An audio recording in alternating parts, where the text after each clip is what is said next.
ready. Are you ready? Usually I've been born ready. I'm good. Oh, okay. Hi, everybody, and welcome to another episode of Pop Culture. First things first, please click the subscribe button. Thank you so much to everybody who's been watching the videos. So this week, or this month rather, we have been talking around Pan-Africanism. So today's conversation is putting us in the hot seat as far as accountability around xenophobia, the xenophobia problems in South Africa, and us just having a bit of an open conversation between us and hopefully B as well. Just, taking a stand and why we've actually decided to talk about Pan-Africanism.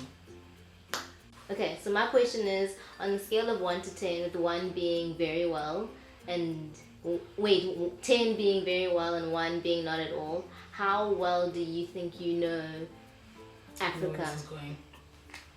I think I'd give myself a -3. Oof, okay. The information, I think personally the information that I know about Africa is the one that's been told to me. I think I have been lazy myself to to know about the African continent in general. I think if it's not in the plays, it's not in the curriculum, I'm not finding out because there was a war or there was a bombing or there might have been a hectic attack that happened on the news. I'm not going out of my way to find out when Ghana got independence, one question that Lesuko and I were having was, do we know which countries have a prime minister and a president? Do I know the basics? The basics. I mean, I was having this conversation with myself that after we came from Kenya, the way that the algorithms of Instagram, Twitter, Facebook are keeping us to be the same people. They're not allowing us to grow. You like this kind of stuff, this is all I'm going to show you. What you want to see. This is the kind of stuff that you read, this is the stuff I'm going to suggest to you. It's not opening us up as much as you're told that the internet is wide and it's vast and you can learn anything. They keep telling you and trying to keep us the same and knowing the same. So our minds are not expanding. No, I also think that my number is pretty low. Definitely between -3 and 5. Given different circumstances. Because maybe sometimes when it's a music thing, it moves me up. But then when it's something that's actually to the heart of what matters to social issues, it goes all the way back down. And I think to Tammy's point as well, I learned what I needed to know for history because I did history in high school. And then beyond that, I don't know that and this is horrible because for me,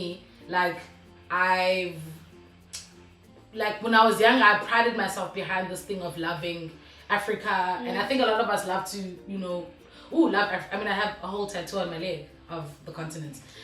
Yet I definitely know that I don't know enough about the different parts of the different countries on the continent. I think we are kind of coming to you guys to be listen, outside of anything, because if you've read any of our stuff, our slogan is trying to change the African narrative of the youth and the youth culture.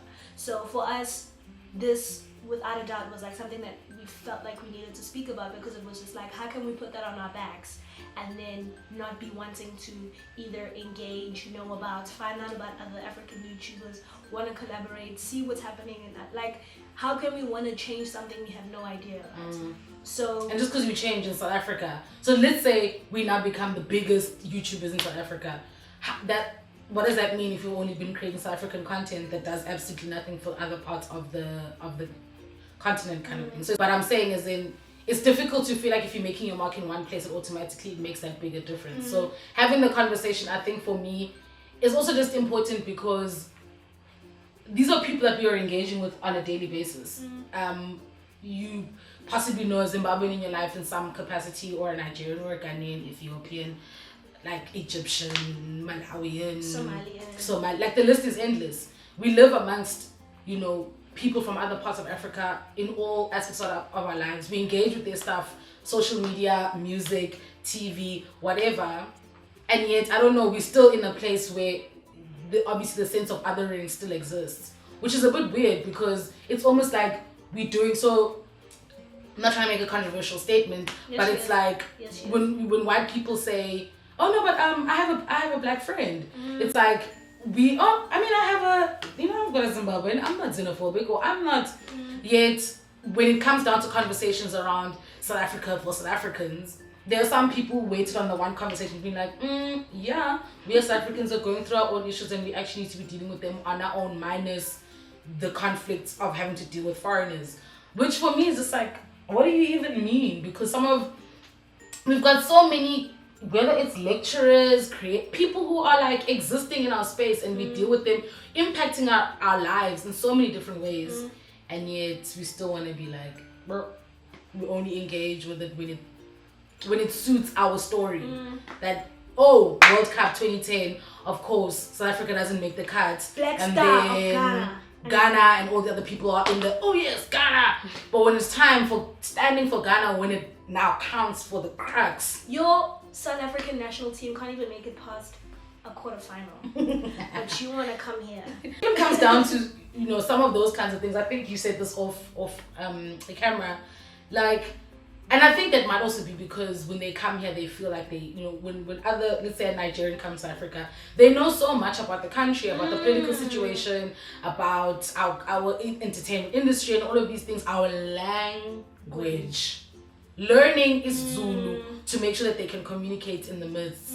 And sometimes I feel like maybe that it's the need to survive, so having to make sure that you've got all your tools ready so that when you're in the space, or when you arrive in the space, you're learning as much as you can. But I sometimes feel like the willingness for us to learn, to adapt is not there. And just because we don't live in those countries, I don't think we should be closed off to learning. So I know that like other parts on the continent have multiple, like even more languages than we do. But even just Shona, even like, we don't even, Asfuni. I think for me, like the biggest thing I have to say is I'm just appealing to, I'm not going to say Ubuntu because that's just going to come with a controversy of a fuck Ubuntu, whatever. I'm just saying as human beings, I think it needs to just come down solely to that of Ubuntu. Someone helped us when we were in situations, so I think we should be doing the same. Outside of whether you think it's right, wrong, they deserve, they don't.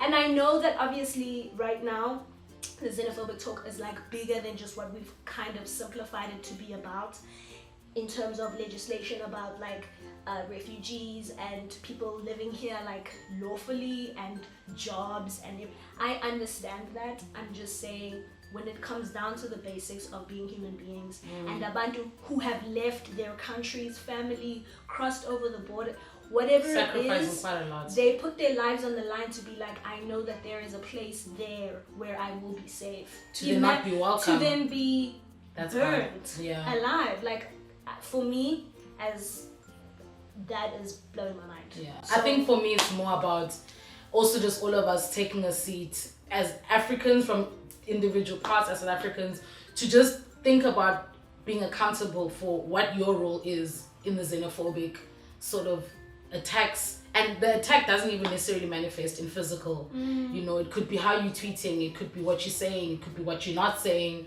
And also just taking into consideration the fact that a lot of the things that we're enjoying in life right now, from literature to music to fashion to a lot of things, it's contributed to the fact that a lot of people from other parts of Africa have come down to create a name for themselves that we are now putting on our back to be like, go South Africa. Meanwhile, it's been created by Nigerian, a Zimbabwean.